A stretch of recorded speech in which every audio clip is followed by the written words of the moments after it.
கன்னிராசி நேயர்கள் அனைவருக்கும் அன்பு வணக்கம். இந்த ஒரு விஷயத்தால் உங்கள் வாழ்க்கை முழுவதுமாக மாறப்போகுது.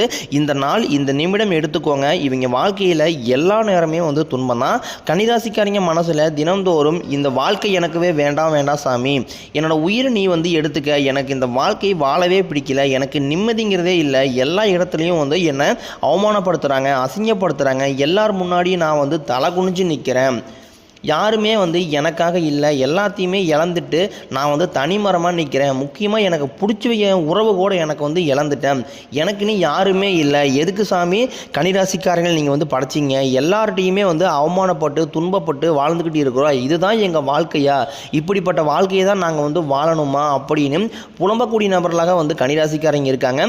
நிறைய குழப்பமும் நிறைய பேர் மேலே கோபமும் அதிகமாகவே இருக்குது. ஆனால் யாரிடமும் வெளிக்காட்ட முடியல. தெய்வ சக்தியால் வாழ்க்கையில் ஒரு அதிசயம் ஒன்று உங்கள் வாழ்க்கையில் நடக்க போகுது. சொந்தக்காரங்க உங்களை பற்றி புரளி பேசுகிற அளவுக்கு உங்கள் வாழ்க்கையில் முன்னேற்றம் அடைய போகிறீங்க. எப்படி இவன் நல்லா இருக்கிறான், எப்படி இவனுக்கு இந்த நல்ல நிலைமை வந்துச்சு அப்படின்னு அவங்க வயிற்றெரிச்சல் பட அளவுக்கு உங்கள் வாழ்க்கையை உயர்த்தர போகுது. நீங்கள் நல்லா இருக்க போகிறீங்க. இந்த அமைப்பு உங்களுக்கு தை மாதத்துலேருந்து நடக்க போகுது. தை பிறந்தால் வழி பிறக்குன்னு சொல்லுவாங்க. ஒரு வருடத்தோட தொடக்கத்தில் பார்த்தீங்கன்னா தை முதல் மாதத்துலேருந்து பார்த்தீங்கன்னா ரொம்பவே நல்லதாக அமையும். ஏன்னா ஒரு வீடு கட்டி பால் காய்ச்சறதாக இருக்கட்டும், ஒரு வீடுக்கு பாலக்கால் போடுறதாக இருக்கட்டும், ஒரு நிச்சயதார்த்தம் பண்ணுறது, திருமண வாழ்க்கையை ஆரம்பிக்கிறது, இந்த மாதிரி நல்ல விஷயங்கள் எல்லாமே தை மாதத்தில் பண்ணுவாங்க. தை மாதத்தில் கிருத்திகைன்னு சொல்லக்கூடிய முருகப்பெருமானுக்கு அதி உன்னத நாளாக அமைஞ்சிருக்குது. அதற்கு கிருத்திகைக்கு அடுத்து பார்த்தீங்கன்னா தைப்பூசம் மிக மிக விசேஷமானது. தை மாதத்தில் வரக்கூடிய பௌர்ணமியும் பூச நட்சத்திரம் ஒன்றா வரக்கூடியதாக தைப்பூசம். தை மாதத்தில் 1வது வெள்ளிக்கிழமை 3வது வெள்ளிக்கிழமைகளை அம்பாளுக்கு குங்கும அபிஷேகம் பண்ணுறது பெண்களுக்கு ரொம்ப ரொம்ப சிறப்பாக கருதப்படுது. தைப்பூசம் அல்லது தைப்பூசத்துக்கு நீங்கள் விரதம் இருந்தீங்க அப்படின்னா கண்டிப்பாக முருகன் உங்களுக்கு நல்ல வழிகளையும் நல்ல அமைப்பையும் கண்டிப்பாக காட்டுவார். கன்னிராசிக்காரங்க வாழ்க்கையில் ஏதாவது ஒரு பிரச்சனை புதுசாக வந்துட்டே தான் இருக்குது. இவங்க இரவு நேரத்தில் நிம்மதியாக தூங்கி எந்திரிப்பாங்க. ஆனால் காலையில் எந்திரிச்ச உடனே ஒரு புதிய பிரச்சனை வந்திருக்கும். ஏன் எனக்கு மட்டும் ஏன் இவ்வளோ கஷ்டம் வருது, என்னோடய வாழ்க்கையில் நான் யாருக்குமே கெடுதலையோ கஷ்டத்தையோ நான் கொடுத்தது இல்லை, ஏன் எனக்கு மட்டும் ஏன் இந்த மாதிரி நடக்குது. கன்னிராசிக்காரங்களுக்கு பிரச்சனைங்கிறது வரும், கொஞ்ச நாள் இருக்கும், அதுக்கப்புறம் போயிடும். பிரச்சனை வரும் போகும் அப்படிங்கிற நிலைமையில் தான் இருக்காங்க. இவங்க பிரச்சனையை தவிர்த்தாலும் ஏதாவது ஒரு சூழ்நிலையில் பிரச்சனை வந்துக்கிட்டு தான் இருக்குது. இனி வரக்கூடிய காலங்களில் உங்களுக்கு இன்பத்தையும் மகிழ்ச்சியும் கொடுக்கக்கூடிய காலமாக உங்களுக்கு அமைஞ்சிருக்கு. இதனால் வரைக்கும் நடந்த விஷயத்தை எல்லாமே விட்டுருங்க. இனி வரக்கூடிய காலங்களில் கன்னிராசிக்கு எப்படிப்பட்ட நன்மைகள் எல்லாமே வரப்போகுது அப்படிங்கிறத பற்றி நம்ம பார்க்க போகிறோம். ஒரு வீட்டில் கன்னிராசிக்காரங்க இருந்தாங்க அப்படின்னா அந்த வீட்டில் இருக்கக்கூடிய மொத்த கஷ்டத்தையுமே இவங்க ஏற்றுக்குவாங்க. அதன் வீட்டுக்காக தன்னுடைய வாழ்க்கையை அர்ப்பணித்து அது கணவனாக இருந்தாலும் சரி, மனைவியாக இருந்தாலும் சரி, பெற்ற பிள்ளைகளாக இருந்தாலும் சரி, தன்னோட வீட்டுக்காகவும் குடும்பத்துக்காகவும் கஷ்டப்பட்டு உழைக்கிற நபலாக கன்னிராசிக்காரங்க இருக்காங்க.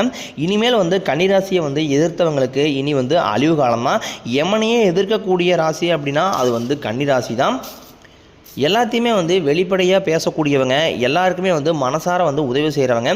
பால் எந்த அளவுக்கு தூய்மையாக இருக்கோ அதை விட தூய்மையானவங்க தான் கன்னிராசிக்காரங்க. இவங்களை சுற்றி நிறைய சூழ்ச்சிகள் இருந்தாலும் கடுகளவு கூட மற்றவங்களுக்கு துரோகத்தை நினைக்க மாட்டாங்க. கஷ்டத்தில் கண்கலங்கி நின்னப்போ கூட நம்மளுக்குன்னு யாருமே உதவி செய்யலையே அப்படின்னு ஓரளவு கொஞ்சம் வருத்தப்பட்ட நபர் தான் கன்னிராசிக்காரங்க. உங்களுக்கு இந்த ஆண்டு பார்த்தீங்கன்னா விரயச்சனி, ஜென்மச்சனி, பாதச்சனி. உங்களை பொறுத்த வரைக்கும் மார்ச் 29ஆம் தேதி சனி பகவான் கும்பத்திலிருந்து மீனத்திற்கு போகிறார். மறுபடியும் ஒரு 6 மாதம் கழித்து மீண்டும் கும்பத்திற்கு வரப்போகிறார். இதன் மூலம் உங்களுக்கு எந்த ஒரு தொந்தரவும் சனி பகவான் செய்ய மாட்டார். சனி பகவான் மூலம் உங்களுக்கு பெரிய எந்த ஒரு ஆபத்தும் இருக்காது. உங்களுக்கு இந்த காலகட்டத்தில் ஒரு அபரிவிதமான வளர்ச்சி அப்படிங்கிறது கன்னிராசிக்கு கண்டிப்பாக இருக்கும். உழைப்புக்கு ஏற்ற ஊதியம் கிடைக்கும், பதவி உயர்வு கிடைக்கும். உங்களுக்கு மேலே இருக்கக்கூடிய அதிகாரிகள் மூலம் உங்களுக்கு நல்ல ஒரு ஆதரவு வேலை செய்யக்கூடிய இடத்துல கிடைக்கும். பெண்களை பொறுத்த வரைக்கும் பார்த்தீங்கன்னா வாழ்க்கையில் சங்கடங்கள் நீங்கும். குடும்பத்தில் உங்களுடைய ஆலோசனைக்கு நன்மதிப்பு உண்டாகும். திருமணமாகாத கன்னிராசி நண்பர்களுக்கு நல்ல வரன் தேடி வரும்.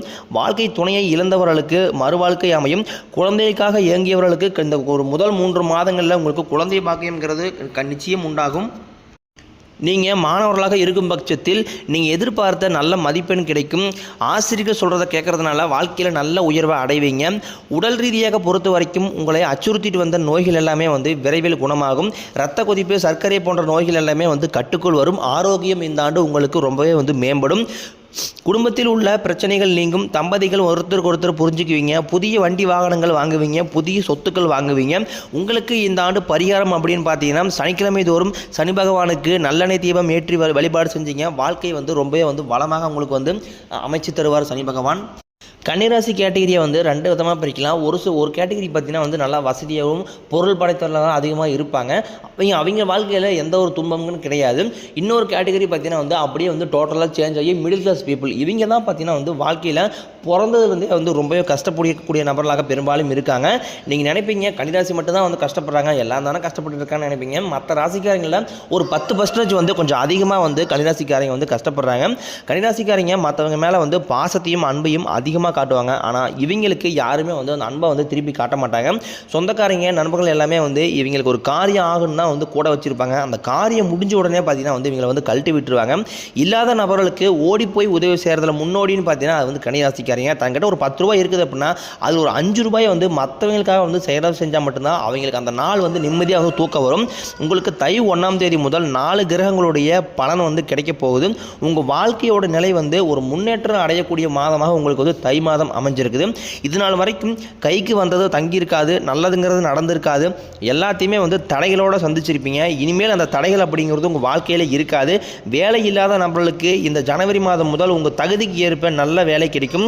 உங்கள் குடும்பத்தில் பிரச்சனை வர காரணமே வந்து அந்த 3வது நபர் உங்கள் வாழ்க்கையில் தலையிடாமல் இருந்தாங்க அப்படின்னா உங்கள் வாழ்க்கையில் எந்த ஒரு பிரச்சனையுமே இருக்காது. அது குடும்ப விஷயத்தில் வந்து கணவன் மனைவி ஒரு பிரச்சனை வரும்போது அது வந்து பார்த்தீங்கன்னா வந்து மாமியாராக இருக்கலாம், மாமனாராக இருக்கலாம், இந்த மாதிரி வந்து 3வது நபர் வந்து உங்கள் ஃபேமிலி பிரச்சனைக்குள்ளே தலையிடும் போது அது மிகப்பெரிய ஒரு பிரச்சனையை வந்து கணவன் மனைவிக்குள்ளே பிரிவைக்கூடிய ஏற்படுத்தக்கூடிய ஒரு நிகழ்வாக கூட மாறுது. என்னதான் கணவன் மனைவி பிரச்சனையாக இருந்தாலும் அது 4 செவத்துக்குள்ளே வச்சு நீங்களே பேசி சமரசம் பண்ணிக்கிங்க. அது வெளியே வந்து கொண்டு போகும்போது அது மிகப்பெரிய பிரச்சனையும் சங்கடத்தையும் உங்கள் வாழ்க்கையில் உண்டாகுது. அதை மட்டும் கொஞ்சம் தவிர்த்துக்கிறது ரொம்ப ரொம்ப நல்லது. கன்னிராசிக்காரங்க ஒரு விஷயத்தில் வந்து கவனமாக இருக்கணும். கூட இருக்கிறவங்க கிட்ட எந்த ஒரு விஷயத்தையுமே வந்து ஷேர் பண்ணாதீங்க. முடிஞ்ச அளவுக்கு பார்த்தீங்கன்னா என்னதான் வந்து க்ளோஸ் ஃப்ரெண்ட்ஸாக இருந்தாலும், என்ன சொந்தக்காரர் ரொம்ப ரொம்ப க்ளோஸாக இருந்தாலும் உங்களுடைய பர்சனல் விஷயத்தை எதையுமே வந்து பிறரிடம் ஷேர் பண்ணாதீங்க.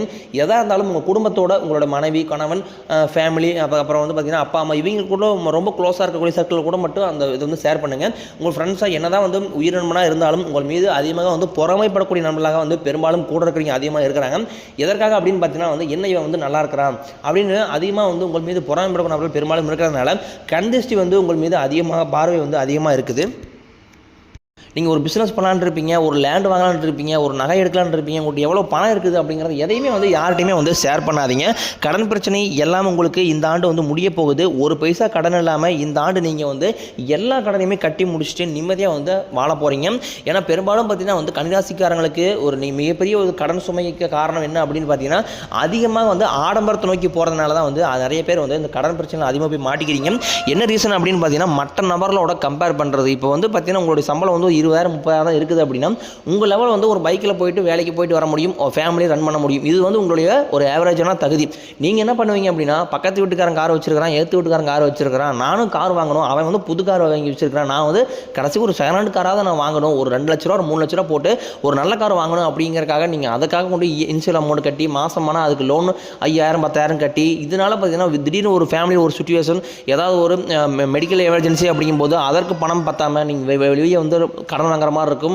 திடீர்னு ஒரு மாதம் வந்து சம்பளம் போடாமல் இருப்பாங்க, உங்களுக்கு உடம்பு சரியில்லாமல் போகும். இந்த மாதிரி ஏதோ ஒரு பிரச்சனை வரும்போது அந்த காருக்கு வந்து உங்களால் இஎம்ஐ கட்ட முடியாது.